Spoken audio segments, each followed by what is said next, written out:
চলো আজকে আমি তোমাদের সাথে আমার রুম ট্যুর শেয়ার করব। সামনে এই ফ্যানটা দেখে নিশ্চয়ই বুঝতে পারছো কি হারে গরম পড়েছে।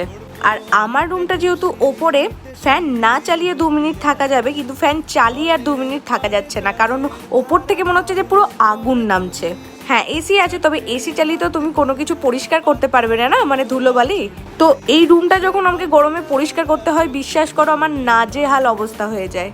আর এই রুমে কিন্তু আমি ভিডিও বানাই, সেই জন্য আমি যতটা পারি এই রুমটাকে আমি পরিষ্কার রাখার চেষ্টা করি, কারণ জায়গার জিনিস জায়গায় থাকলে, সুন্দর করে গোছানো থাকলে তোমার দেখবে কাজ করার একটা এনার্জি বেড়ে যায়। তো কিরকম কি লাগলো না লাগলো অবশ্যই কিন্তু কমেন্ট করে জানিও। আর হ্যাঁ, এই রুমের একটা কোণাতেই আমি কোনো দিনও সেটা আমি গুছিয়ে উঠতে পারি না, কারণ শুধুমাত্র আমার বর্মশাইয়ের জন্য। সেটা হচ্ছে দরজার পাশে এই কোণের জায়গাটাতে, যতই ভালোভাবে গোছায় না কেন ও আবার ঠিক জাকার তাই ওরকম করেই রেখে দেয়। এই যে দেখে আই থিঙ্ক বুঝতেই পারছো। তাও ভিডিও করবো বলে আমি যতটা পেরেছি গুছিয়েছি, জানো তো।